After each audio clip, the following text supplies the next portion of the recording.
வணக்கம். வேல்டென்று செய்திகளுடன் நான் நிரோஷன்.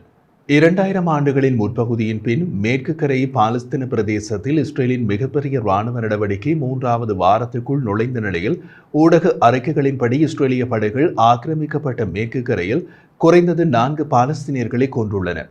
நேற்று மாலை துஸ்கரேம் நகரில் உள்ள ஒரு வாகனத்தின் மீது ஆளற்ற விமான தாக்குதலில் 3 பேர் கொல்லப்பட்டதாகவும் துபாஸ் நரகு அருகில் உள்ள ஃபரா அகதிகள் முகாமில் இஸ்ரேலிய ஸ்னைப்பர் ஒருவரால் மற்றொருவர் கொல்லப்பட்டதாகவும் பாலஸ்தீனிய வஃபா செய்தி நிறுவனம் தெரிவித்துள்ளது.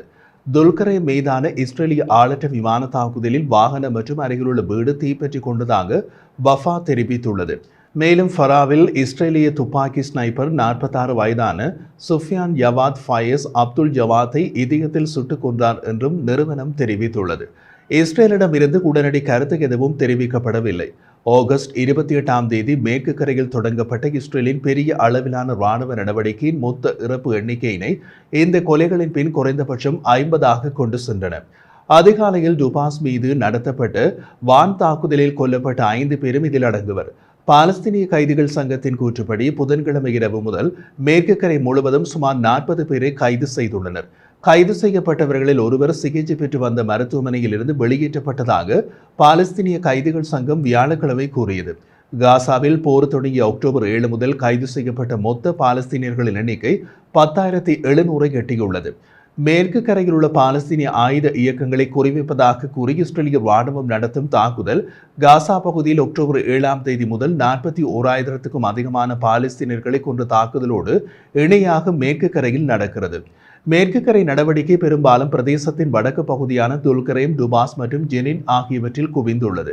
மேலும் நூற்றுக்கணக்கான மக்களை இடம்பெயர்ந்துள்ளது மற்றும் சாலைகள், நீர் மற்றும் கழிவுநீர் நெட்வொர்க்குகளுக்கு பரவலான சேதத்தை ஏற்படுத்தியுள்ளது என்று ஐக்கிய நாடுகள் சபை தெரிவித்துள்ளது. கடந்த வாரம் 10 நாள் நடவடிக்கைக்கு பின்னர் இஸ்ரேலிய படைகள் வெளியேறிய ஜெனின் கவர்னரேட்டில் இடத்தில் குறைந்தது 21 பாலஸ்தீனியர்கள் கொல்லப்பட்டனர் மற்றும் டசன் கணக்கானவர்கள் காயமடைந்துள்ளனர் என்று வஃபா மற்றும் ஐநா மனிதாபிமான விவகாரங்களின் ஒருங்கிணைப்பு OCHA அலுவலகம் தெரிவித்துள்ளது.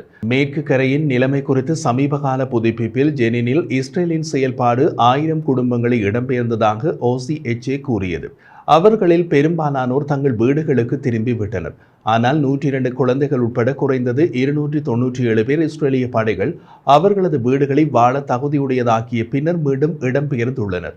இஸ்ரேலிய படைகள் ஜெனின் நகரின் 70% சாலைகளையும் நீர் மற்றும் கழிவுநீர் வலையமைப்புகளையும் புல்டோசர் மூலம் இடித்ததால் மக்களின் பாதுகாப்பையும் தண்ணீர், சுகாதாரம், கல்வி மற்றும் சந்தைகளின் அத்தியாவசிய சேவைகளுக்கான அணுகலையும் கடுமையாக பாதிக்கப்பட்டுள்ளன என்று OCHA தெரிவித்துள்ளது.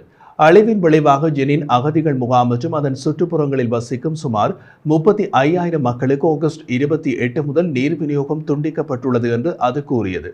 துல்கரேம் கவர்னரேட்டில் உள்ள துல்கரேம் மற்றும் நூர்ஷம்ஸ் அகதிகள் முகாம்களில் இஸ்ரேல் நிகழ்த்திய அழிவுகள் இதே போன்று இருந்தது. அங்கு குறைந்தது 12 பேர் கொல்லப்பட்டுள்ளனர். இஸ்ரேலிய படைகள் 400 வீடுகளை சேதப்படுத்தி அவர்களில் 61 வீடுகளை வாழ தகுதியற்றதாக ஆக்கிய பின்னர் 123 குழந்தைகள் உட்பட சுமார் 327 பாலஸ்தீனியர்கள் 2 முகாம்களில் இடம்பெயர்ந்துள்ளனர் என்று OCHA கூறியது. முகாம்களில் உள்ள 2.6 கிலோமீட்டருக்கும் அதிகமான நீர் மற்றும் கழிவுநீர் வலையமைப்புகள் புல்டோசர்களால் மூடப்பட்டு முகாம்களில் இருந்து சுமார் 33,000 பேருக்கு தண்ணீர் துண்டிக்கப்பட்டுள்ளது மற்றும் கழிவுநீர் பெருக்கெடுத்து ஓடுகிறது என்று நிறுவனம் மேலும் கூறியது. மேற்கு கரையில் இஸ்ரேலிய நடவடிக்கைகள் தொடர்ந்த நிலையில் இன்று காலை ரமல்லா நகருக்கு கிழக்கே ஒரு தாக்குதலை ராணுவம் அறிவித்தது. வியாழக்கிழமை தீவிர வலதுசாரி ஒட்ஸ்மா ஜெகுடிட் கட்சியின் MP அல்மோக் ஹோகன் மேற்கு கரையில் உள்ள பாலஸ்தீனியர்களை இஸ்ரேல் கூட்டாக தண்டிக்க வேண்டும் என்றார். இஸ்ரேலிய துருப்புகள் மேற்கு கரையில் உள்ள கிராமங்கள் அல்லது நகரங்கள் மீது முற்றுகை விதிக்க வேண்டும் என்று இஸ்ரேலிய பொது வானொலியின் கருத்துக்களில் ஹோகன் கூறினார்.